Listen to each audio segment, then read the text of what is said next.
எரேமியா தீர்க்கதரிசனத்தின் புஸ்தகம் 33:3, என்னை நோக்கி கூப்பிடு, அப்பொழுது நான் உனக்கு உத்தரவு கொடுத்து நீ அறியாததும் எட்டாததுமான பெரிய காரியங்களை உனக்கு அறிவிப்பேன் என்று ஆண்டவராகிய தேவன் சொன்னார். யெகோவா என்னும் நாமமுள்ள கர்த்தர் சொல்லுகிறார் என்று வேதம் சொல்லுகிறதை பார்க்கிறோம். நாம் ஆண்டவரை நோக்கி கூப்பிடுகிற தேவ பிள்ளைகளாய் காணப்பட என்று வேதம் சொல்லுகிறது. இந்த வசனத்தை தியானிக்கிற போது ஒரு சம்பவத்தை கர்த்தர் ஆவியானவர் ஞாபகப்படுத்தினார். என்ன சம்பவம் என்று சொன்னால், நமக்கு தெரிந்ததான சம்பவம், வேதத்தை வாசிக்கிறவர்களுக்கு தெரிந்த சம்பவம். 1 ராஜாக்கள் 18ஆம் அதிகாரம். இங்க வேதம் சொல்லுகிறது, எலியாவோடு இருந்த எல்லாரும் என்ன செய்து விட்டார்கள்? இல்லாமல் போய்விட்டார்கள். எல்லாரும் கொலை செய்யப்பட்டு விட்டார்கள்.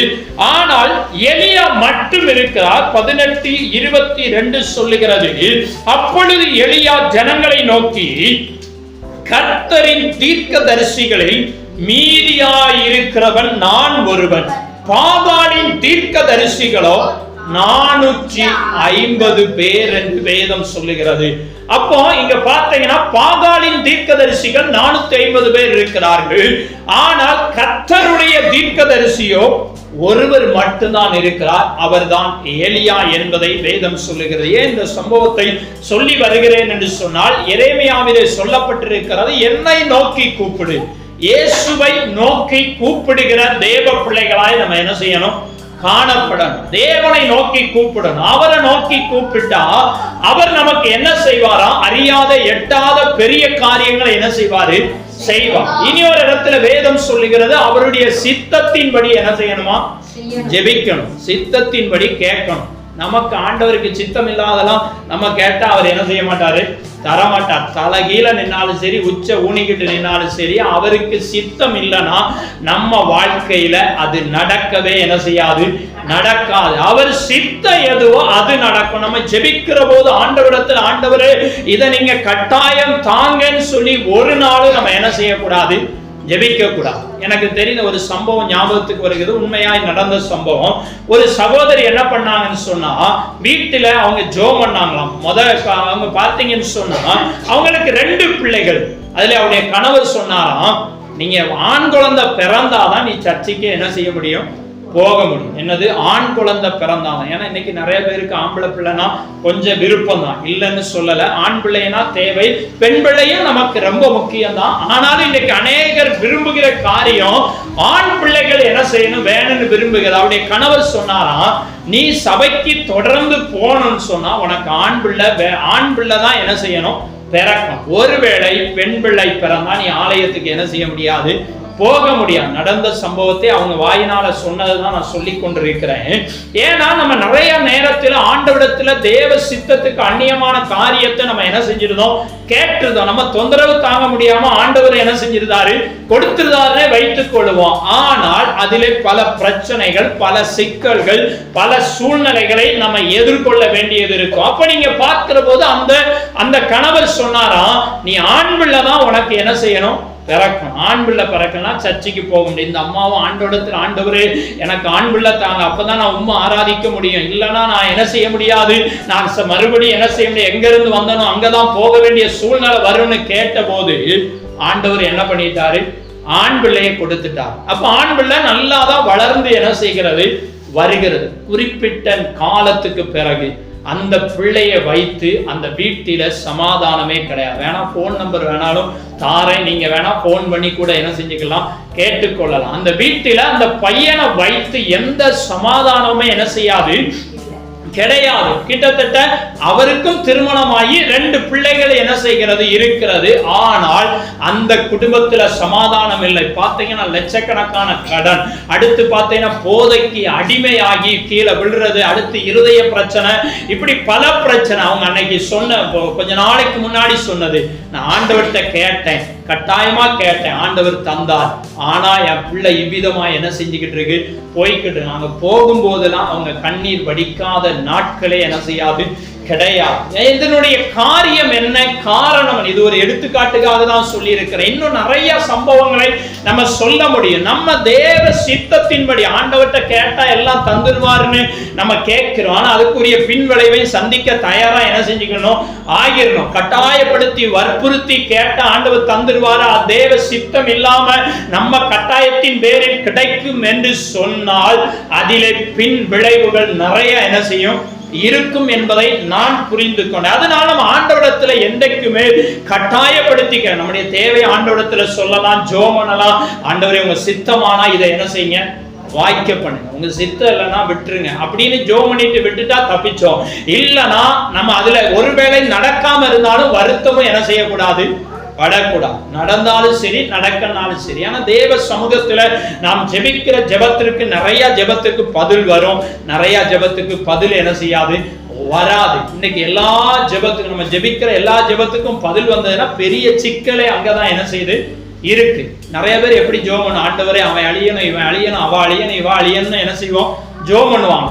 நிறைய பேர் கோபத்துல என்ன செஞ்சிருவாங்க, ஜெபம் பண்ணுவாங்க. நம்ம ஜெபிக்கிற எல்லா ஜெபத்தையும் ஆண்டவர் கேட்டானா இன்னைக்கு நிறைய பேர் என்ன செஞ்சிருப்பாங்க, கிறிஸ்தவங்களுக்கு எதிரானவங்க எல்லாம் செத்தே என்ன செஞ்சிருக்கணும், போயிருக்கணும். ஏன்னா நம்ம ஜெபம் அப்படிதான் என்ன செய்யும் இருக்கும். ஆனா வேதம் நமக்கு சொல்லுகிறது நிறைய ஜெபத்துக்கு ஆண்டவர் என்ன செய்வதில்லை, பதில் கொடுக்கிறதில்லை. நம்ம எல்லாத்துக்குமே பைபிள்ல நமக்கு விடை என்ன செய்து இருக்கிறது. நம்ம அவரை நோக்கி கூப்பிடுகிறோம் உண்மை, ஆனா அவருடைய சித்தத்தின்படி என்ன செய்யணும், கூப்பிடணும். சித்தம் இல்லாம என்ன செய்யக்கூடாது, கூப்பிடக்கூடாது. இங்க எலியா என்ன பண்றார், ஒருவன் மட்டும்தான் என்ன செய்யறான், இருக்கிறான். நிறைய பேர் சொல்லுவாங்க, நான் மட்டும்தானே கிறிஸ்தவன். ஆமா, நம்ம மட்டும்தான் என்ன செய்யுது கிறிஸ்தவங்க. அதுக்குன்னு எல்லாருமா, ஊர்ல இருக்க எல்லாருமா, நான் 1000 பேர் 2000 பேர் இருக்கிற எல்லாருமா ஒரே நேரத்துல கிறிஸ்தவனா என்ன செஞ்சிருவாங்க, ஆயிடுவாங்க. இல்ல, நாங்க கொஞ்சம் பேர் தான் இருக்கோம். ஆமா, கொஞ்சம் பேர் தான் என்ன செய்யறோம், இருக்கிறோம். நிறைய பேருடைய எண்ணங்கள் எல்லாம் இப்படி, கொஞ்சம் பேர் இருக்கிறோம், ஒருத்தர் இருக்கிறோம், அல்லனா நம்ம என்ன செய்யறோம், இவ்வளவு பேர் தானே இருக்கிறோம் அப்படிங்கிற எண்ணம் நிறைய பேர் இருந்தா நமக்கு அப்படின்னு நம்ம தோணும். இல்லைன்னு சொல்லல, நிறைய பேர் ரட்சிக்கப்படணும், இயேசுவை என்ன செய்யணும், ஏற்றுக்கொள்ளணும். அதுல எந்த மாற்றமுமே என்ன செய்யாது, கிடையாது.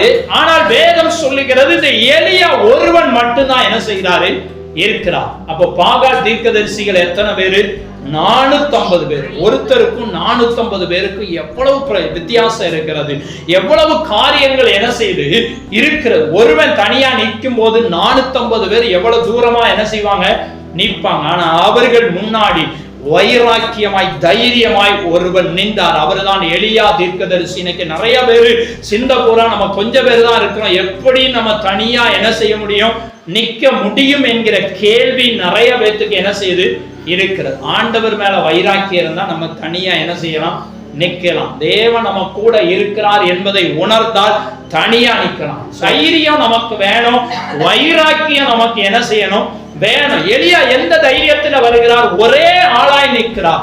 அவர் கர்த்தர் தான் கூட இருக்கிறதுங்கிற தைரியத்துலதான் என்ன செய்கிறாரு, வருகிறார். இன்னும் நிறைய சம்பவங்களை நம்ம சொல்லிக் கொண்டு போகலாம். தாவீதை குறித்து நமக்கு தெரியும், பெரிய படை சூழ சவுலும் அவனுடைய சேனை என்ன செய்து நிற்கிறது. ஆனா ஒருவன் கோலியாத் என்ன செய்கிறான், வந்து தேவனை நிந்தித்து கொண்டே என்ன செய்கிறான், இருக்கிறான்.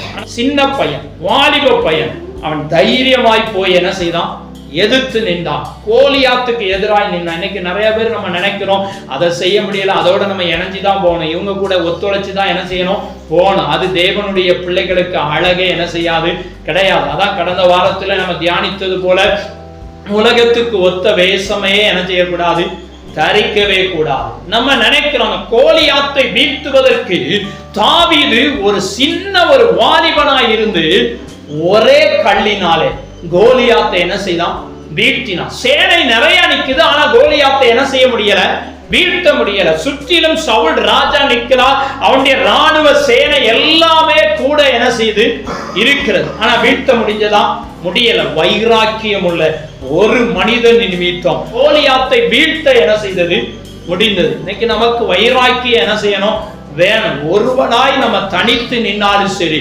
கிறிஸ்துவுக்காய் நம்ம என்ன செய்யணும், வாழணும். தனித்து ஒருவராய் நம்ம வாழ்ந்து கொண்டு இருந்தாலும் சரி, கிறிஸ்துவுக்காய் வைராக்கியமாய் வாழ்ந்தால் நம்ம எல்லாவற்றையும் என்ன செய்யலாம், ஜெயிக்கலாம். நமக்கு வைராக்கியம் இல்லை, நம்ம ஒருத்தர் தானே இருக்கிறோம், அதனால நம்ம எல்லா காரியத்திலையும் இணைஞ்சு என்ன செஞ்சிடணும், போயிடணும். அவன் செய்யற பாவத்துக்கும் நம்ம இணைஞ்சு போயிட வேண்டியதான், அவங்க செய்யற அக்கிரமத்துக்கும் நம்ம என்ன செஞ்சிடணும், இணைஞ்சு போயிடும். அப்படியே போனா பிசாசு நம்ம கூட என்ன செஞ்சிருவான், இணைஞ்சிருவான். பிசாசு இணைஞ்சா எங்க போவோம்னு நமக்கு என்ன செய்யும், தெரியும். ஆனால் வேதம் நமக்கு கற்றுக் கொடுக்கிறது, எலியா தீர்க்கதரிசி ஒருவன் நிற்கிறான், 450 பாகால் தீர்க்கதரிசிகள் இருக்கிறார்கள், அநேக ஜனங்கள் இருக்கிறார்கள்.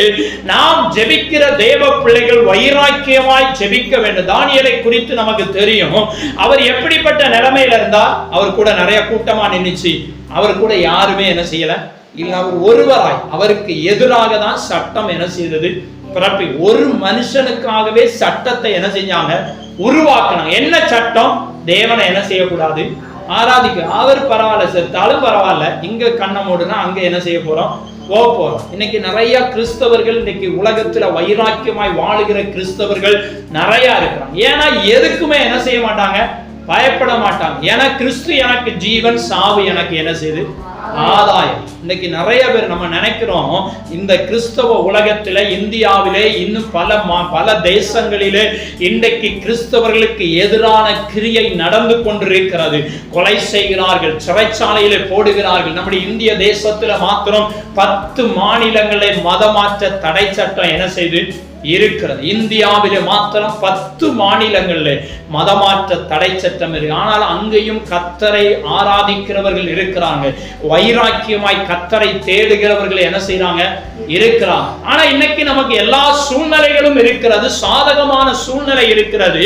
ஆனால் கர்த்தரை ஆராதிப்பதற்கு நமக்கு என்ன செய்யல, முடியல. இங்க எலியா ஒருவர் வைராக்கியமாய் நிற்கிறார். தானியேல் வைராக்கியமாய் என்ன செய்தாரு, நின்றார். சிங்க கெபியில போட்டாலும் சரி, சாத்ராக், மேஷாக், ஆபேத்நேகோ அவர்கள் வைராக்கியமா என்ன செய்தார்கள், நின்றார்கள். இன்னைக்கு நம்முடைய வாழ்க்கையில நம்ம எப்படி இருக்கிறோம், எல்லா சூழ்நிலையிலும் நம்ம என்ன செய்யணும், வைராக்கியமா இருக்கணும். பாவத்திற்கு எதிராக நம்ம வைராக்கியமா என்ன செய்யணும், இருக்கணும். பரிசுத்தத்துக்கு நேராக நம்ம வாழ்வதற்கு வைராக்கியமா என்ன செய்யணும், இருக்கணும். இன்னைக்கு எல்லா பாவத்தோடு நம்மளும் சேர்ந்து என்ன செய்கிறோம், பாவத்தை செஞ்சிடலாம். இன்னைக்கு உலகத்துல, கிறிஸ்தவ உலகத்துல இன்னைக்கு பாவங்கள் என்ன செய்கிறது, பெருகி கொண்டே என்ன செய்து இருக்கிறது. கிறிஸ்துவை ஆராதிக்கிறதான அந்த நிலைமை என்ன செஞ்சுக்கிட்டு இருக்கு, குறைஞ்சி கொண்டே இருக்கிறது. இன்னைக்கு அடுத்த தலைமுறையெல்லாம் இன்னைக்கு எங்க போய்கிட்டு இருக்கிறாங்க, நீங்க வேதத்துல நீங்க வாசித்து பார்த்தீங்கன்னா அடுத்த சந்ததிகள், வேதம் சொல்லுகிறது ஆபிரகாமின் தேவன், ஈசாக்கின் தேவன், யாக்கோபின் தேவன். அப்ப 3 தலைமுறையாய் கர்த்தரை என்ன செஞ்சிருக்கிறாங்க,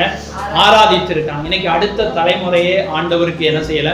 இப்ப நான் இருக்கிறேன்னா என் பிள்ளைகளே கூட இன்னைக்கு ஆண்டவருக்கு நேராக திரும்பல என்கிற நிலைமை அடுத்த தலைமுறை, நம்ம பிள்ளைகள் இல்ல, அடுத்த தலைமுறை நம்ம பிள்ளைகள் கூட இன்னைக்கு கர்த்தருக்கு நேராக திருப்பப்படவில்லை. யோசித்து பாருங்க, இன்னைக்கு நம்ம பிள்ளைகள் முதல் தலைமுறை, நம்ம முதல் தலைமுறை, அடுத்த தலைமுறை தேவனுக்கு நேராய் திரும்பி இருக்கா அப்படின்னு பார்த்தா ரொம்ப குறைவாய் தான் என்ன செய்து இருக்கிறது. நமக்கு அடுத்த தலைமுறையே தேவன் பக்கம் திரும்பலனா அதுக்கடுத்த 3வது தலைமுறை ஆண்டவருக்கு சம்பந்தமே என்ன செய்யாது இருக்கு. அது எங்க போய் இருக்கும் 3வது தலைமுறை, யோசித்து 2வது தலைமுறையே ஆண்டவரை தேடல, அடுத்த தலைமுறை எங்க போகும், ரொம்ப மட்டமான நிலவரத்துக்கு என்ன செஞ்சிருவாங்க, போயிருவாங்க. இதற்கு நாம் தான் காரணம். நம்ம யோசித்து பார்க்கணும், வைராக்கியமாய் வாழுகிற தேவ பிள்ளைகளா என்ன செய்யணும், இருக்கணும். நிறைய குடும்பத்துல நான் பார்த்திருக்கிறேன், அடுத்த தலைமுறைக்கு ஆண்டவருக்கும் சம்பந்தமே என்ன செய்யல, இல்ல, சும்மா கூட சபைக்கு வர்றதே கிடையாது. நிறைய பேரை பார்த்திருக்கிறேன், வேலைக்கு போகிற பிள்ளைகள், நம்ம நிறைய குடும்பங்கள் எனக்கு தெரியும். சத்தியத்துக்காக நம்ம வைராக்கியமா நிக்கணும். ஏன்னா இன்னைக்கு நம்முடைய வாழ்க்கையில இன்னைக்கு எந்த நிலைமையில போய் கொண்டிருக்கிறோம், அடுத்த தலைமுறை ஆபிரகாம், ஈசாக்கு, யாக்கோபு, யோசேப்பு வரைக்கும் என்ன செய்தது, அந்த தலைமுறைகள் வந்து கொண்டே இருந்தது. ஆனா இன்றைக்கு அடுத்த தலைமுறைக்கும் ஆண்டவருக்கும் சம்பந்தமே இல்லை. இதுக்கு யார் காரணம், யோசித்து பார்க்கணும். நம்ம தான் என்ன செய்து காரணம். நியாய தீர்ப்பு நாள் வரும், அன்னைக்கு போய் கையை கட்டிட்டு என்ன செய்யணும், நிக்கணும், கணக்கு சொல்லணும். நம்ம ஆண்டவர்கிட்ட கணக்கு சொல்லணும். நீங்க வேதத்துல வாசித்து பார்த்தீங்கன்னா மோசையை தூக்கி என்ன செஞ்சுட்டாங்க, தண்ணிக்குள்ள போட்டாங்க. தண்ணிக்குள்ள போட்ட உடனே அந்த மோசையை என்ன செய்தார், வளர்ப்பதற்காக அவருடைய தாயே என்ன செய்தா, வந்தாள். அவருடைய தாய் எப்படி வளர்த்தாள், எபிரேயனாகவே என்ன செய்தான், வளர்த்தாள், எபிரேயனாகவே வளர்த்தாள். அப்ப தேவ பிள்ளைகள் அறிந்து கொள்ளணும், நம்முடைய பிள்ளைகள் கிறிஸ்துவை பின்பற்றுகிறவர்களாகவே என்ன செய்யணும், வளர்க்க வேண்டும். உலகத்தை பின்பற்றுகளா வளர்க்கவே கூடாது. சின்ன விஷயத்துல இன்னைக்கு பிறந்த 6 மாசம் 1 வயசான பிள்ளைகள் 2 வயசான பிள்ளைகளுக்கெல்லாம் பிறக்கும் போதே 3 மாசத்துல 6 மாசத்துல என்ன பண்ணிருந்தாங்க, செல்போனை காட்டி சாப்பிட வச்சிருந்தாங்க.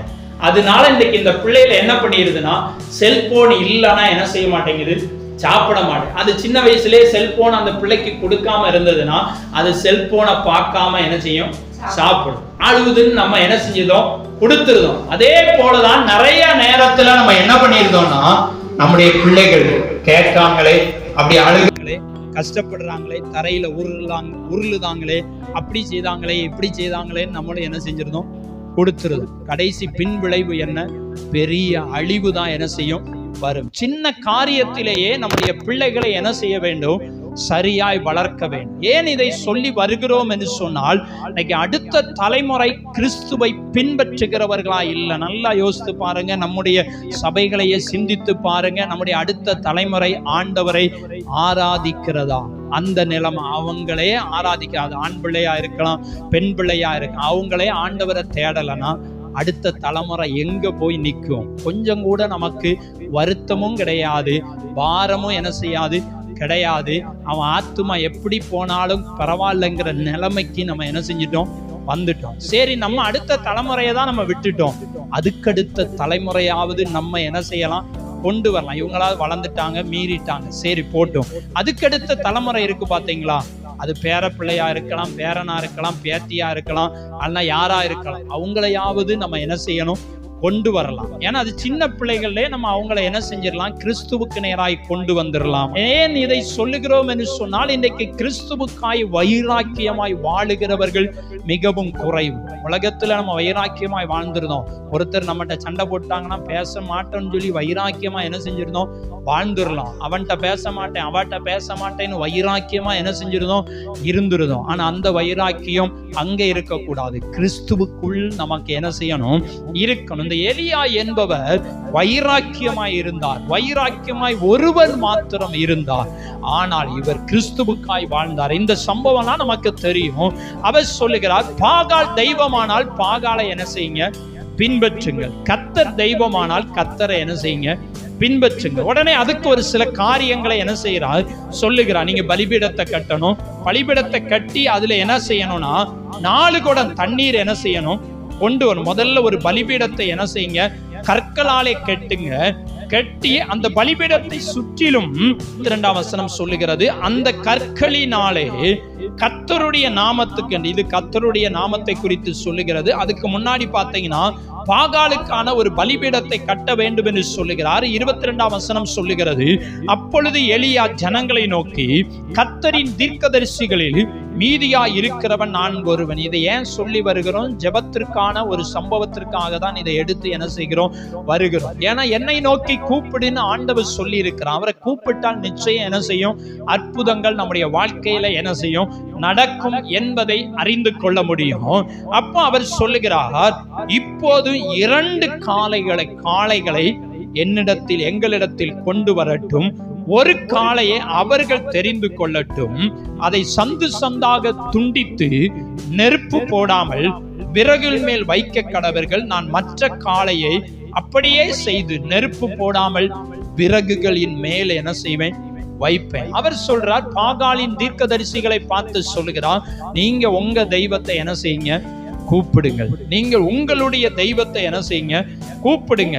கூப்பிட்டு அக்கினியினால் உத்தரவு அருளும் தெய்வமே தெய்வம் என்று சொல்லி என்ன செய்தார், சொல்லுகிறார். யாரா, அக்கினியினால் உத்தரவு அருளும் தெய்வம் தான் தெய்வம் என்று சொல்லுகிறார். இதே போல இவங்களும் பார்த்தாங்க, இது நல்ல வேலையா இருக்கு, நல்ல ஒரு செயல்பாடா இருக்குன்னு சொல்லி இவங்களும் அதே போல என்ன செய்கிறாங்க, மத்தியான வேலையிலும் அவங்க கூப்பிட்டுக்கிட்டே இருக்காங்க. இடையில நிறைய சம்பவங்களை என்ன செய்கிறது, நடக்கிறது. குதிக்கிறாங்க, ஆடுறாங்க, தங்கள் சரீரங்களை கீறி கொள்ளுகிறாங்க. தங்களுடைய தொண்டையிலிருந்து சத்தம் எவ்வளவு அதிக சத்தமாய் கூப்பிட முடியுமோ கூப்பிடுறாங்க. எல்லாம் செய்து பார்க்கிறார்கள். ஆனால் ஒரு சத்தம் கூட என்ன செய்யல, வரல. அவங்க தெய்வத்தை என்ன செய்யறாங்க, கூப்பிடுகிறாங்க. 2 கூட்ட மக்கள் இருக்கிறார்கள். ஒன்று, அவர்கள் அவர்களுடைய தெய்வத்தை, பாகாலின் தெய்வத்தை கூப்பிடுகிறார்கள். இங்கே எலியா ஒருவர் மாத்திரம் இருந்து என்னுடைய தெய்வம் கர்த்தர் தான் தெய்வம் என்று அவர் நிரூபிப்பதற்காக அவர் நிற்கிறார். வேதம் சொல்லுகிறது, அவங்க எவ்வளவோ கூப்பிட்டு பார்த்தோம், ஒன்றுமே என்ன செய்யல, நடக்கவே இல்லை. 28ஆம் வசனம் சொல்லுகிறது, அவர்கள் உரத்த சத்தமாய் கூப்பிட்டு தங்கள் வழக்கத்தின்படியே இரத்தம் தங்கள் மேல் வடியும் மட்டும் கத்திகளாலும் ஈட்டிகளாலும் தங்களை கீறி கொண்டார்கள். என்னெல்லாமோ பண்ணி பார்க்கறாங்க. இன்றைக்கு அநேக ஜனங்கள் என்னெல்லாமோ பண்ணி பார்க்காங்க, ஆனா ஒண்ணுமே என்ன செய்யல, நடக்கல. ஆனால் இங்கு வேதம் சொல்லுகிறது, மத்தியான வேளை வந்தபோது அந்திப்பலி செலுத்தும் நேரம் மட்டாக அவங்க கூப்பிட்டு பார்க்காங்க. அக்கினியினால் உத்தரவு அருளுவதற்கு ஒரு தெய்வமும் என்ன செய்யவில்லை, வரவில்லை. அப்பொழுது எலியா எல்லாரையும் பார்த்து சொன்னார், என் கிட்ட வாங்கன்னு சொல்லிட்டு தகர்க்கப்பட்டதான கர்த்தருடைய பலிபீடத்தை அவர் என்ன செய்தான், செப்பனிட்டார். இன்றைக்கு நம்முடைய ஜெபம் கேட்கப்படணும் அப்படின்னா பலிபீடம் செப்பனிடப்பட வேண்டும். பலிபீடம், தகர்க்கப்பட்ட பலிபீடம். அதான் வேதம் சொல்லுகிறது, உங்களை ஜீவ பலியாக என்ன செய்யணும், ஒப்பு கொடுக்கணும். ஜீவ பலியாய் பலி ஒப்பு கொடுக்கணும். பலிபீடம் என்ன செய்யணும், வேணும். பழைய ஏற்பாட்டின் காலங்களில் பாவத்திற்காக பலி செலுத்துவதற்கு ஆடு மாடு எல்லாமே வந்தது. அதை பலி செலுத்துவதற்காக ஒரு பலிபீடம் என்ன செய்தது, இருந்தது. பலிபீடத்துல கொண்டு வச்சுதான் என்ன செய்வாங்க, பலி செலுத்தும். அங்கதான் அக்கினியை மூட்டி அதை எரிச்சு என்ன செஞ்சிருவாங்க, சாம்பலை பாளையத்துக்கு புறம்பே கொண்டு போய் என்ன செஞ்சிருவாங்க, வச்சிருவாங்க. அப்போ அந்த நாட்கள்ல அதே போல ஒரு பலிபீடம் செப்பனிடும்படி சொல்லுகிறார். இடிக்கப்பட்ட பலிபீடம் செப்பனிடப்படும். நம்முடைய வாழ்க்கையில தேவனுக்கு பிரியமில்லாத காரியங்கள் நம்முடைய வாழ்க்கையில வந்து நாம் இடிக்கப்பட்ட நிலைமையில இருந்தால் அதை சீர் பண்ணணும்னு கர்த்தர் விரும்புகிறார். ஏன்னா அவருடைய வருகை சமீபம். வேதம் சொல்லுகிறது, அந்த பலிபீடத்தை என்ன செய்யணும், செப்பனிடணும். செப்பனிட்டு கற்களை எடுத்து 12 கற்களை எடுத்து என்ன செய்யணும், அடுக்கி அந்த பலிபீடத்தை கட்டி, அடுத்து பார்த்தீங்கன்னு சொன்னா அதுக்கு தேவையான எல்லாவற்றையும் செய்து விறகுகளை அடுக்கி காளைகளை சந்து சந்தாக அவங்கெல்லாம் என்ன பண்ணாங்களோ அதே போல இவர் புதிய ஒரு பலிபீடத்தை கட்டி செய்கிறார்.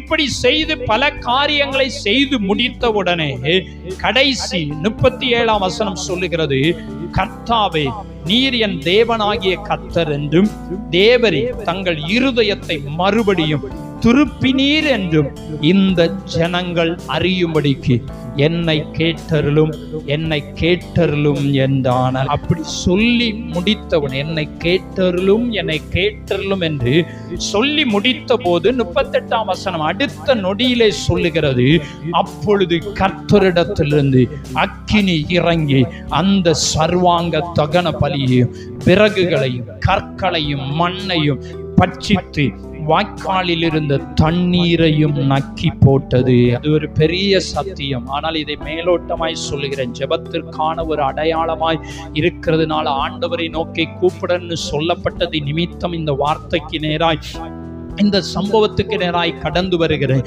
இன்றைக்கு நம்முடைய வாழ்க்கையில ஆண்டவரை நோக்கி கூப்பிடுவதற்கு முன்னாடி நாம் சரி பண்ண வேண்டிய காரியம் என்ன செய்யணும், சரி பண்ண வேண்டிய காரியம் சரி பண்ணப்படாவிட்டால் நீங்க என்னதான் தேடினாலும் என்னதான் ஆராதித்தாலும் என்னதான் நீங்க கொடுத்தாலும் சரி, அது அங்கீகரிக்கப்படவே என்ன செய்யாது, படாது. வேதம் சொல்லுங்க, பாகால் தெய்வமானால் பாகாலை பின்பற்றுங்கள், கர்த்தர் தெய்வமானால் கர்த்தரை பின்பற்றுங்கள். இங்க எலியா சவால் வைக்கிறார், அக்னியினால் உத்தரவு அருளும் தெய்வமே தெய்வம். இவர் எல்லாம் சரி பண்ணி முடிச்சிட்டு 2 வார்த்தை தான் ஆண்டவரிடத்துல கேட்கிறார், என்னை கேட்டருளும் 2 வார்த்தைக்கு பிறகு அங்கே அக்கினி இறங்கி எல்லாவற்றையும் கற்களை பட்சித்து போட்டதாம், மண்ணை பட்சித்து போட்டது, விறகுகளை பட்சித்து போட்டது, மிருக ஜீவனையை என்ன செய்தது, பட்சித்து போட்ட. ஆனா அவங்க எவ்வளவு நேரம் பாகால் தெய்வத்தை தேடி கூப்பிட்டுக்கிட்டே இருக்கிறாங்க,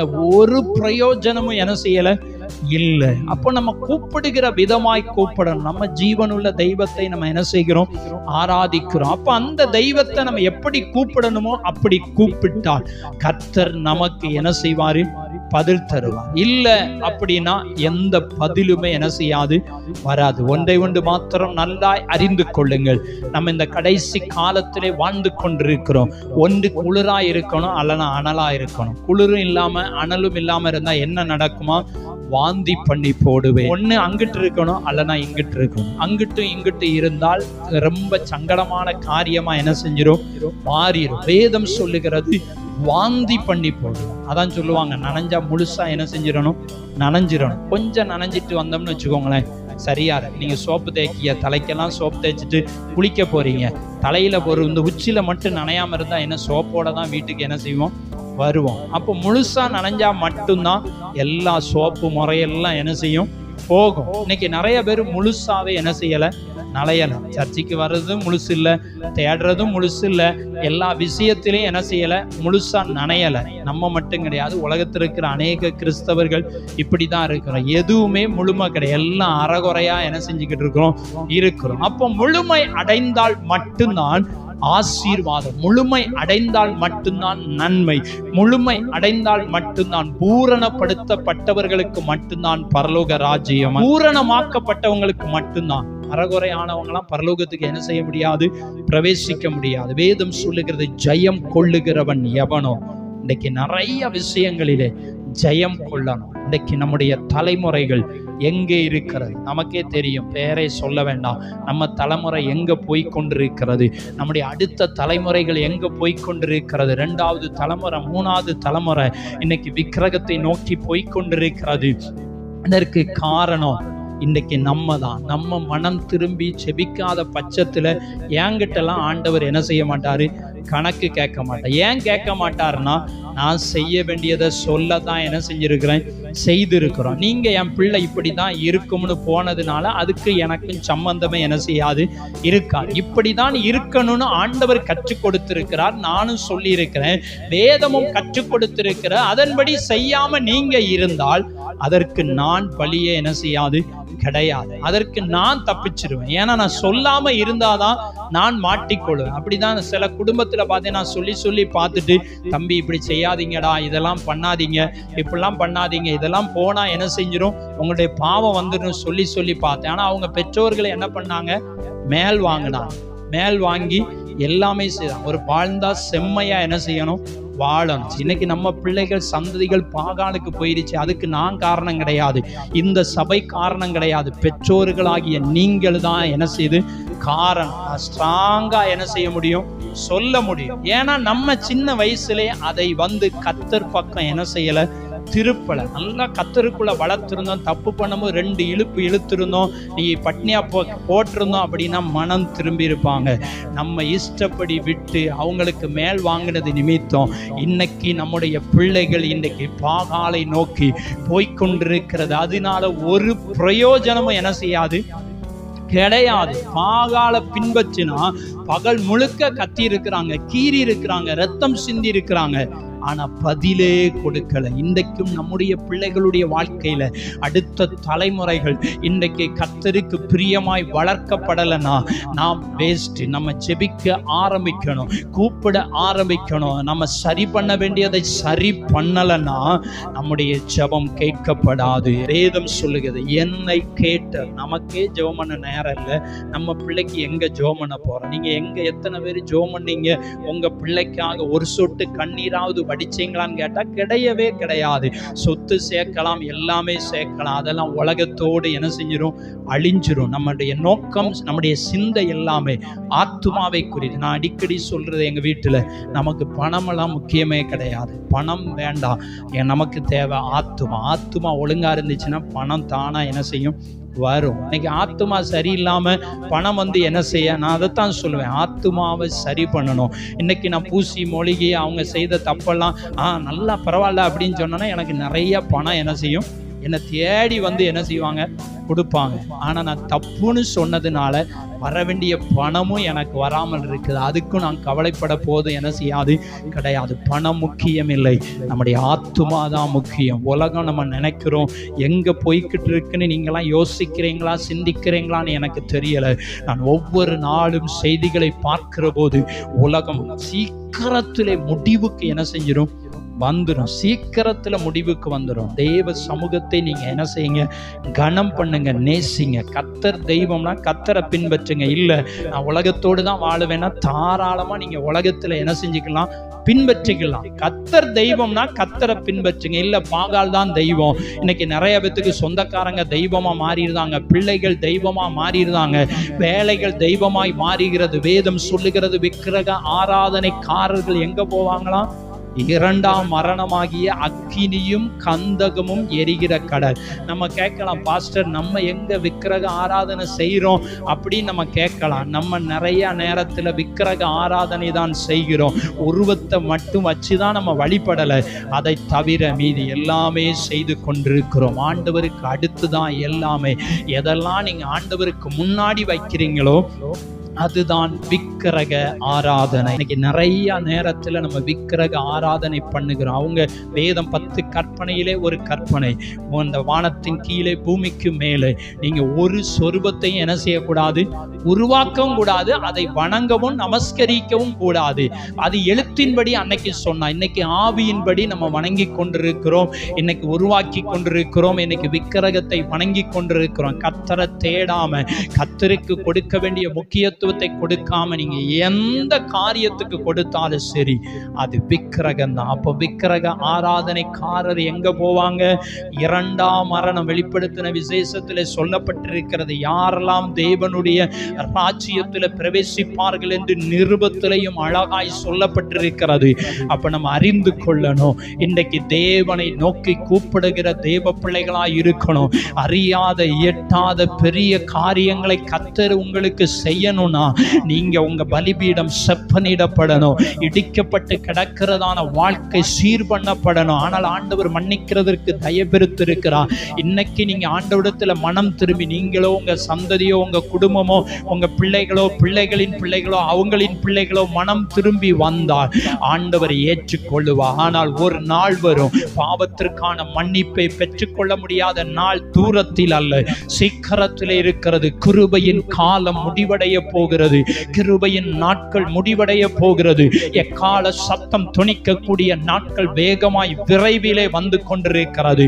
அவருடைய ராஜ்யத்துக்கு நேராய் நம்ம ஆயத்தப்படுத்தப்படணும்னா தேவ சமூகத்துல நம்ம ஒப்பு கொடுக்கணும். இன்னைக்கு நம்ம எல்லாமே எப்படி போறோம்னு கொஞ்சம் யோசித்து பாருங்க. எனக்கு மனம் திரும்பினால் தப்பனா, உலகத்துக்கு ஏற்றபடி வாழுகிற வாழ்க்கையை கொஞ்சம் என்ன செஞ்சிடணும், தூக்கி போடு. நான் ஒருவன் மாத்திரம்தான் மீதியாயிருந்தேன். வேதம் கற்றுக் கொடுக்கிறது, தீர்க்கதரிசி ஒருவன். அது அந்த காலம் நினைக்கிற, அந்த காலத்தை விட இந்த காலத்துல தான் கிருபையை கர்த்தர் தந்திருக்கிறார். ஆவியானவர் நமக்குள்ளே இருக்கு. அன்னைக்கு பரிசுத்த ஆவியானவர் நேரடியாய் ஊற்றப்படவில்லை, இன்னைக்கு தான் பரிசுத்த ஆவியானவர் நேரடியாய் ஊற்றப்பட்டிருக்கிறார். அப்ப இன்னைக்கு நமக்கு, அவங்களுக்கு கூட புதிய எருசலேம் கிடையாது. நன்றாய் தெரிந்து கொள்ளுங்க, பழைய ஏற்பாட்டில் இருக்கிற பரிசுத்தவான்களுக்கு புதிய எருசலேம் என்ன செய்யாது, கிடையாது. புதிய எருசலேம் யாருக்கு என்று சொன்னால் மணவாட்டி சபைக்கு தான் உண்டு. அவ்வளவு அற்புதம் செய்திருக்கலாம், அவ்வளவு தீர்க்கதரிசியாய் நின்றிருக்கலாம். ஆனால் இயேசுவின் இரத்தத்தால யார் கழுவப்பட்டீங்களோ அவங்களுக்கு மட்டும்தான் புதிய எருசலேம். புதிய எருசலேம் அவங்களுக்கு தான், மற்ற யாருக்கும் புதிய வானம் புதிய பூமி தான் உண்டு என்று சொல்லப்படுகிறது. இன்றைக்கு தெய்வ பிள்ளைகள் அறிந்து கொள்ளணும், நம்ம தான் அவர்களை காட்டிலும் விசேஷித்தவர்கள், அவர்களை காட்டிலும் நீங்களும் நானும் தான் முக்கியமானவர்கள். இன்றைக்கு அவங்களை காட்டிலும் நம்ம தான் பெரியவங்க, நம்ம தான் முக்கியமான. ஏன்னா இயேசுவின் ரத்தத்தினாலே கழுவப்பட்டிருக்கு. அவங்களுக்கு இயேசுவின் ரத்தம் என்ன செய்யாது, பழைய ஏற்பாட்டு காலத்தில் இருக்கவங்களுக்கு கிடையாது. ஆட்டு ரத்தம், ஆடு ரத்தம், புறா ரத்தம் தான் அவங்க பாவங்களுக்காக என்ன செய்தது, செலுத்தப்பட்டது. ஆனா இன்னைக்கு இயேசுவே ரத்தம் சிந்தி நம்மை மீட்டிருக்கிறார். அப்ப நீங்களும் நானும் தான் விசேஷித்த, அவங்களாம் விசேஷித்தவங்க கிடையாது. ஆனால் அவர் ஒருவராய் நின்று பாகால் தீர்க்கதரிசிகளை 450 பேரை வெட்டி வீழ்த்தினார். வேதம் சொல்லுகிறது, ஒருவன் 1000 பேரையும் இருவன் 10,000 பேரையும் என்ன செய்வான், துரத்துவான். உலகத்தில் இருப்பவனிலும் உங்களில் இருப்பவர் பெரியவர். இதெல்லாம் நம்ம என்ன செஞ்சிட்டோம்? மறந்துட்டோம். உலகம்தான் பெருசு, உலகத்தில் இருக்கவங்க தான் பெருசு. நம்ம என்ன செய்கிறோம்? குறையாதான் இருக்கிறோம், குறைவாதான் இருக்கிறோம். குறை 100 பேர், 50 பேர், 200 பேர் அப்படிதான் இருக்கிறோம். நம்ம நினைச்சு நம்மளையே நாமளே மட்டம் தட்டி நமக்குள் இருக்கிற பெரியவரை நாம் உணராமல் என்ன செய்கிறோம்? இருக்கிறோம். நன்றாய் அறிந்து கொள்ளணும். ஆண்டவர் நம்முடைய கூப்பிடுதலுக்கு கேட்கணும்னு சொன்னா அவர் 2 வார்த்தை தான். ரொம்பலாம் ஜெபம் பண்ணல. ஆனா அதுக்கு முன்னாடி செய்ய வேண்டிய வேலை நிறைய என்ன செஞ்சது இருந்தது. அவர் செய்ய வேண்டிய வேலை நிறைய இருந்தது. பலிபீடங்கள் செப்பனிடப்பட்டது, தகர்ந்து கிடந்த நிறைய விஷயங்களை இதுல சொல்லிக்கொண்டே போகலாம். ஆனா அதுக்குள்ளே போக விரும்பவில்லை. இன்னைக்கு ஆண்டவரை நோக்கி கூப்பிடணும். வைராக்கியமான தேவ பிள்ளைகளா இருக்கணும். உலகம் நமக்கு எதிராய் நின்னாலும் என்ன செய்ய முடியும்? மிஞ்சி போன அந்த சரீரத்தை தான் அழிக்க முடியும். உங்களுக்குள்ளே எனக்குள்ளே இருக்கிற ஆத்துமாவை யாரால என்ன செய்ய முடியாது?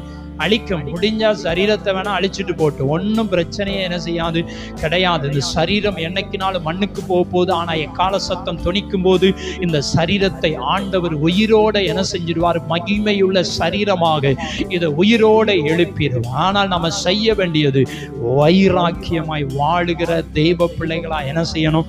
இருக்கணும். வைராக்கியம் இருந்தா ஆசீர்வாதம். எல்லா சூழ்நிலையிலும், நான் பொதுவாய் சில காரியத்தை மட்டும் சொல்லல, எல்லா சூழ்நிலையிலும் பாவத்திற்கு எதிராக வைராக்கியமா இருக்கணும். பாகாலுக்கு எதிராக வைராக்கியமா நம்மளும் என்ன செஞ்சிடக்கூடாது? சேர்ந்து போயிடக்கூடாது. இன்னைக்கு நிறைய பேர் சில வீட்டுல பாத்தீங்கன்னா பிள்ளைங்களுக்கு மொட்டை போடணும்னா இவங்களும் கூட போய் என்ன செய்வாங்க? நிற்பாங்க. இதெல்லாம் நான் பார்த்துருக்கிறேன். கோயில்ல கல்யாணம்னா இவங்களும் உள்ள போய் என்ன செய்வாங்க? சொந்தக்காரங்க ஏதாவது என்ன செஞ்சுக்கிடுவாங்க? நினைச்சுக்கிடுவாங்க. இவங்களும் போவாங்க, இவங்களும் செய்வாங்க. கடைசி பார்த்தா அது ஆண்டவர் அருவருக்கிறதான காரியம். நம்ம எங்கனாலும் போகலாம், ஆனா எங்க நிக்கணுமோ அங்கதான் நம்ம என்ன செய்யணும்? நிக்கணும். எங்க போகணுமோ அங்கதான் நம்ம என்ன செய்யணும்? போகணும். எந்த இடத்துக்கு அது யாரா இருந்தாலும் சரி. அது பார்த்தீங்கன்னா நிறைய ஃபங்க்ஷன் நடக்கும். காது குத்து விழா, அடுத்து என்னது அது இதுன்னு சொல்லி வைப்பாங்க.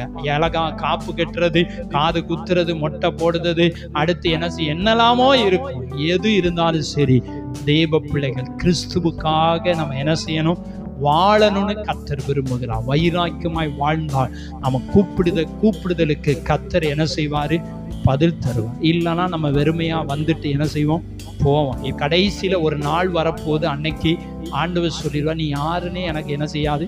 தெரியாதுன்றார். ஆனா அற்புதம் செஞ்சேன், அடையாளம் செஞ்சேன், அதை செஞ்சேன், இதை செஞ்சேன், தேவ சித்தம் செய்யலைன்னா நீ யாரு அப்படின்னு ஆண்டவர் என்ன செஞ்சிருவாரு? அது ஊழியக்காரனா இருக்கலாம், விசுவாசிகளா இருக்கலாம், யாரா இருந்தாலும் சரி, கிறிஸ்துவுக்காய் வாழணும், தேவ சித்தம் செய்யணும். அவருக்கென்று வாழ்ந்தால் மட்டும்தான் தேவனுடைய ராஜ்யத்தை நம்ம என்ன செய்ய முடியும்? சுதந்திரிக்க முடியும். பாகால் தெய்வம்னா பாகாலை பின்பற்றிடணும், கர்த்தர் தெய்வம்னா கர்த்தரை பின்பற்றிடணும். அதனுடைய முழு அர்த்தம் என்னன்னா, கர்த்தர் தெய்வம்னா அவரை முழுமையா என்ன செஞ்சிருங்க? ஆராதித்தேன். இல்ல அதுதான் தெய்வம் நினைச்சா அதை முழுமையா என்ன செஞ்சிருங்க? ஆராதித்தேன். அங்கும் இங்குமாய் நம்ம ஒரு நாள் இருக்கக்கூடாது. நாமும் நம்முடைய சந்ததிகளும் எப்படி இருக்கிறோம், நம்முடைய தலைமுறைகள் எப்படி இருக்கிறது. நீ விக்கிரக ஆராதனைக்கும் நமக்கும் சம்பந்தமே கிடையாது. இங்கேயும் கர்த்தருடைய பந்தியும் உலகத்தினுடைய பந்தியும் நமக்கு சம்பந்தம். ஒண்ணு கர்த்தருடைய பந்தி. அதான் வேதம் கடந்த வாரத்தில் சொன்னோம். விசுவாசியுடன் அவிவிசுவாசி பிணைக்கப்படக்கூடாதுன்னு எதற்கு வேதம் கற்றுக் கொடுக்கிறதுன்னு சொன்னா, அதுல நிறைய சிக்கல்கள் என்ன செய்து இருக்கிறது. விசுவாசினா விசுவாசியோட தான் என்ன செய்யணும்? பிணைக்கப்படணும். அவிவிசுவாசினா அது அவிவிசுவாசியோட என்ன செஞ்சுக்கிடட்டும்? பிணைக்கப்பட்டிருக்கும். இன்னைக்கு விசுவாசி அவிவிசுவாசியோட பிணைஞ்சி பின்னி கடைசியில் அது பெரிய பிரச்சனையா வந்து நமக்கும் அவங்களுக்கும் சம்பந்தமே இல்லாத நிலைமையில என்ன செஞ்சிடும்? போயிடும். அப்ப நம்ம யாரை ஆதாயப்படுத்த போகிறோம்? யாருடைய ஆத்துமா தேவனுடைய ராஜ்யத்துக்கு என்ன செய்ய போகுது? வரப்போ. நான் எதை மையப்படுத்தி பேசுகிறேன்னு சொன்னா, நம்முடைய ஆத்துமா முக்கியம். நம்முடைய ஆத்துமா முக்கியம். பிள்ளை முக்கியமோ முக்கியம் இல்லையோ அதெல்லாம் எனக்கு தெரியாது. ஆத்துமா முக்கியம். ஆத்துமா பணம் முக்கியமோ முக்கியம் இல்லையோ அது தெரியாது. ஆத்துமா முக்கியம். ஏன்னா அந்த ஆத்துமா தான் நியாய தீர்ப்பிலிருந்து என்ன செய்யணும்? தப்பணும். இந்த ஆத்துமாவை விட்டுட்டோம் அப்படின்னா இத்தனை வருஷம் கிறிஸ்தவர்களா இருந்து இத்தனை வருஷம் பட்ட பிரயாசமெல்லாம் என்ன செஞ்சிடும்? வீணாய் போயிடும். ஆத்துமாவை குறித்து நீங்க என்ன செய்யுங்க? எச்சரிக்கை ஆயிருங்க. அவரவர் உங்கள் ஆத்துமாவை குறித்து எச்சரிக்கை ஆயிருங்க. காலம் சமீபம், என்னை நோக்கி கூப்பிடு என்று சொன்னார். ஆனால் தேவனை நோக்கி கூப்பிடும் போது நிச்சயம் அக்கினியினால் பதில் கொடுப்பார். உண்மையாய் கூப்பிடணும். நமக்கு பதில் வரணும்னா உண்மையாய் கூப்பிடணும். நம்முடைய தலைமுறைகளுக்காய் நம்ம என்ன செய்யணும்? கூப்பிடணும். நம்ம ஜெபம் பண்றதே கிடையாது. என் பிள்ளை எப்படி ஆயினும் உயர்ந்த நிலவரத்துக்கு வந்துடணும் என்கிற மைண்டில் மட்டும்தான் நம்ம அநேகர் என்ன செய்யறோம்? இருக்கிறோம். தவறு இல்லை. ஆனால் நான் சொல்ல போது என்னன்னா, நம்முடைய பிள்ளைகளுடைய ஆத்துமா பரலோகத்துக்கு வந்துடணும். அந்த சிந்தை இருந்தாலே போதும், உலகத்தினுடைய காரியம் தானா என்ன செஞ்சிடும்? வந்துடும். பரலோக சிந்தை இல்லாம உலகத்துக்குரியதை மட்டுமே சிந்தித்தால் அந்த ஆத்துமா என்ன செஞ்சிடும்? அழிந்து போய் நம்முடைய சிந்தை எண்ணமெல்லாம் வேறு பக்கம் இருக்குன்னா இன்னைக்கு என்ன செஞ்சிடணும்? திருப்பி ஆராதனை வேளையில சொன்ன காரியம் என்னன்னா, அநேகருடைய இருதயத்துக்குள்ளே ஆண்டவர் வருவதற்கு அங்க என்ன செய்யலை? இடம் இல்லை. அவர் பக்கத்துல இருந்து தட்டிக்கிட்டே இருக்காரு. தெர மகனே, தெர மகளேன்னு தட்டிக்கிட்டே இருக்காரு. ஆனா நம்ம திறக்கிற மாதிரி வாய்ப்பே இல்லாம தான் என்ன செஞ்சுக்கிட்டு இருக்கோம்? உட்கார்ந்துக்கிட்டு இருக்கோம். ஆண்டவர் உள்ளே வருவதற்கு கொஞ்சம் இடம் கொடுத்தா மட்டும்தான் உள்ள வருவார். உள்ள வந்தாதான் நம்முடைய குறைய உணர்த்துவார். உள்ள வந்தாதான் நம்ம மனம் திரும்ப முடியும். வெளியே நின்னா ஒண்ணுமே செய்யும். நிறைய வீடுகள், ஆவிக்குரிய வீடுகள் அடைக்கப்பட்டிருக்கு. ஆண்டவர் உள்ள வர முடியாதபடி, உள்ளே வாசம் பண்ண முடியாதபடி அவர் வெளியே நிற்கிறார். அடைக்கப்பட்ட வீடு எப்படி இருக்குன்னு நம்ம சர்ச்சை ஒரு வாரம் திறக்கல, அடைச்சிருந்தோம்னா மறுபடி வரும்போது எல்லாம் புழுதியாக தான் என்ன செய்யும்? இருக்கும். அதை திரும்ப சுத்தம் பண்ணி அதுல என்னதான் உட்கார்ந்தாலும் சரி, எப்படினாலும் அழுக்கு நம்மகிட்ட என்ன செஞ்சிடும்? வந்துடும். இதே போலதான் நிறைய பேருடைய வாழ்க்கை, நிறைய பேருடைய ஆவிக்குரிய வீடு அது அழுக்கடைந்து, தூசி அடைந்து, அது கூட்டப்படாமல், சுத்தம் பண்ணப்படாமல், செப்பனிடப்படாமல் என்ன செய்து இருக்கு. இன்னைக்கு அநேக கிறிஸ்தவர்களுடைய நிலைமை தான். இதை சீர் பண்ணால், இதை சரி பண்ணால், ஆவியானவருக்கு இடம் கொடுத்தால் தப்பிச்சோம். இல்லைன்னா நியாய தீர்ப்பு. அதனுடைய அர்த்தம் என்ன? அனுதினமும் கர்த்தருக்கு நீங்க என்ன செய்யுங்க? முக்கியத்துவம் கொடுங்க. தினமும் நீங்க ஆண்டவரை தேடுறதுக்கு பிரயாசப்படுங்க. அட்லீஸ்ட் அரை மணி நேரமாவது காலையில என்ன செஞ்சிருங்க? ஜபம் பண்ணிருங்க. அரை மணி நேரம், அது குறையாதான் சொல்றேன்.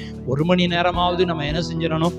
ஜெபம் பண்ணும். ஆனால் ஒரு அரை மணி நேரமாவது. இன்னைக்கு நிறைய பேர் எழும்பின உடனே வேலைய காரியத்தை மட்டும்தான் என்ன செய்கிறோம்? பார்க்கிறோம். 5 மணிக்கு வேலை செய்யணும், 4:30 எழும்பி ஜெபம் பண்ணுங்க. 3 மணிக்கு வேலை செய்யணும், 2:30 எழும்பி ஜெபம் பண்ணுங்க. 4 மணிக்கு வேலை செய்யணும், 3:30 எழும்பி ஜெபம் பண்ணிட்டு 4 மணிக்கு என்ன செய்யுங்க? வேலையை செய்யுங்க. அப்படி இல்லைன்னா நம்முடைய இருதயம், ஆவிக்குரிய வீடு இருள் அடைந்துடும். அதை சுத்தம் பண்ணனா ரொம்ப எத்தனை ஊழியக்காரர் வந்தாலும் சரி, சுத்தம் பண்ணவே என்ன செய்யாது? முடியாது. எவ்வளவு வல்லமையான ஊழியக்காரங்க வந்தாலும் சரி, நம்ம இடம் கொடுக்கல அப்படின்னா அதை அத்தோடு என்ன செஞ்சிடும்? முடிவடைந்து விடும். மறைந்து கொள்ளும். தேவனை நோக்கி கூப்பிடணும். 2 கூட்ட மனிதர்கள் இருக்கிறார்கள். ஒன்று பாகாலை பின்பற்றுகிற கூட்டம். இன்னைக்கு நம்ம யாரை பின்பற்றுறோம்? எந்த பழக்க வழக்கத்தை பின்பற்றுறோம்? நம்ம நேரடியாக போய் பாகால்லாம் என்ன செய்யல? வணங்கலை. பழக்க வழக்கத்தை பாருங்க. நம்ம யார் பழக்க வழக்கத்துல பின்பற்றுறோம்? உலக பாகாலை ஆராதிக்கிற, மற்ற ஜனங்களுக்கு அவங்க தெய்வத்தை ஆராதிக்கிற பழக்க வழக்கத்தை பின்பற்றுகிறோமா? தேவன் நமக்கு கற்றுக் கொடுத்த பழக்க வழக்கத்தை பின்பற்றுகிறோமா? யோசித்து பாருங்கள். கர்த்தரை பின்பற்றினால் நிச்சயமாக அக்கினியாக பதில் கொடுப்பார். அக்கினி என்று சொன்ன நேரா நம்ம மேல வந்து அக்கினி அல்ல, பரிசுத்த ஆவியானவர் நமக்குள்ளே கிரியை செய்வார். பரிசுத்த ஆவியின் அபிஷேகம் வருகிற போது நமக்குள்ளே இருக்கிற யாவும் என்ன செஞ்சிடும்? சுட்டரிக்கப்பட்டுரும். ஆவியானவர் வந்தா சுட்டரிக்கப்பட்டுரும். ஆவியானவர் வந்தா மாற்றம் வரணும். நம்முடைய வாழ்க்கையில மாற்றம், பேச்சில மாற்றம், செயல்ல மாற்றம். மாற்றமே இல்லாத ஆவியானவர், மாற்றமே இல்லாம பெந்தைகோஸ்தே சபையில வருவதனால ஒரு பிரயோஜனம் இல்லை. இன்னைக்கு கவனமா என்ன செய்யுங்க? வாழுங்க. கிறிஸ்துவுக்காய் வாழுங்கள். வைராக்கியமாய் வாழுங்க. நான் ஒருத்தனா இருந்தாலும் சரி, ஒருத்தியா இருந்தாலும் சரி, நான் வைராக்கியமா என்ன செய்வேன்? வாழுவேன். இந்த உலகமெல்லாம் முக்கியமே கிடையாது. உலகமெல்லாம் அழிஞ்சிரும். இதெல்லாம் ரொம்ப காலம்லாம் என்ன செய்யாது? கிடையாது. உலகத்துக்கு முடிவு சமயமாயிட்டு இருக்கு. நம்ம நினைக்கிறோம். வெளிநாடுகளில் பார்த்தீங்கன்னா பயங்கரமான சேதங்கள். ரஷ்யா, அமெரிக்காவில் பயங்கரமான வெள்ள சேதங்கள், யுத்தத்தினாலே அழிவுகள், யுத்தத்தினாலே சேதங்கள். இன்னும் தேசம் தீவிரமாய் அழிவை நோக்கி போய்கொண்டிருக்கிறது. கவனமாய் இருப்போம். ஆண்டவரை நோக்கி கூப்பிடுங்க. வைராக்கியமாய் கூப்பிடுங்க. சரி பண்ண வேண்டியதெல்லாம் சரி பண்ணுங்க. கர்த்தர் நிச்சயமாய் அக்கினியினால் பதில் கொடுக்கிற ஆண்டவர் உங்களுடைய ஜெபத்தை கேட்டு உங்களுக்கு என்ன செய்வாரு? பதில் தருவார். நம்ம எப்படி ஜெபம் பண்றோம் என்பதை யோசித்து பார்த்து ஆண்டவருக்கு என்று அர்ப்பணிப்போம். நாம் ஆண்டவரை நோக்கி பார்ப்போம். எல்லா தெய்வ பிள்ளைகளும் அவரை நோக்கி கூப்பிடன்னு சொல்லி இருக்கிறார் ஆண்டவர். ஆனா நாம் எப்படி கூப்பிடுகிறோம்? பாகால் தெய்வம்னா பாகாலை பின்பற்றுங்க. உலகம்தான் நமக்கு வேணும், உலகம்தான் முக்கியம்னா தாராளமா அதை பின்பற்றிக்கோங்க. 2 நினைவுகளால் எந்த மட்டும் குந்தி குந்தி நடப்பீர்கள். 2 நினைவு நம்மகிட்ட இருக்கக்கூடாது. கர்த்தர்னா கர்த்தர் தான், அது ஜீவனே போனாலும் பரவாயில்லை என்கிற நிலைமைக்கு வந்துட்டோம் என்று சொன்னால் நமக்கு எதிராக ஒருத்தனும் நிற்க முடியாது. எலியா தீர்க்கதரிசிக்கு எதிராக 450 பேர் நின்னாங்க. ஏதாவது செய்ய முடிஞ்சதா? அவர்களை எலியா தீர்க்கதரிசி எல்லாரையும் வெட்டி வீழ்த்தி விட்டான் என்று வேதம் சொல்லுகிறது. வைராக்கியமாய் நிற்கும்போது, இன்னைக்கு மாம்சத்தின்படி நான் பேசல, பழைய ஏற்பாட்டின் காலத்துல நேரடியாகவே நடந்தது. ஆனா இன்னைக்கு ஆவியின்படி சொல்லுகிறேன், கிறிஸ்துவுக்காய் வைராக்கியமாய் இருந்தால் நமக்கு எதிராய் யாரும் எழும்ப முடியாது. அப்படி எழும்பினால் கர்த்தர் தான் தெய்வம் என்பதை நம்மால் நிரூபிக்க முடியும். கர்த்தர் தான் தெய்வம் என்பதை காண்பிக்க முடியும். அவர்தான் ஜீவனுள்ள தெய்வம். அவங்க ஒரு கூட்ட மக்கள், பல கூட்டமான மக்கள் சாயங்காலம் வரைக்கும் தங்களுடைய சத்தத்தை உயர்த்தினார்கள், இரத்தத்தை சிந்தினார்கள். ஆனால் பதில் கொடுக்க ஒரு தெய்வமும் வரவில்லை. ஆனால் இவரோ ஒரு சில வார்த்தை தான், 2 வார்த்தை, என்னை கேட்டருளும், என்னை கேட்டருளும் என்று ஜெபித்தார். கர்த்தர் அற்புதம் செய்தார். இன்னைக்கு தெய்வ பிள்ளைகள் நம்ம ஜெபிக்கிறோம். நம்முடைய ஜெபத்திற்கு தெய்வன் பதில் கொடுக்கணும்னா ஆண்டவரை நோக்கி கூப்பிடுங்கள், வைராக்கியமாய் வாழுங்கள். கர்த்தர் நம்மை ஆசீர்வதிப்பார். கர்த்தர் நம்ம ஒவ்வொருவரையும் ஆசீர்வதித்து வழி நடத்துவாரா.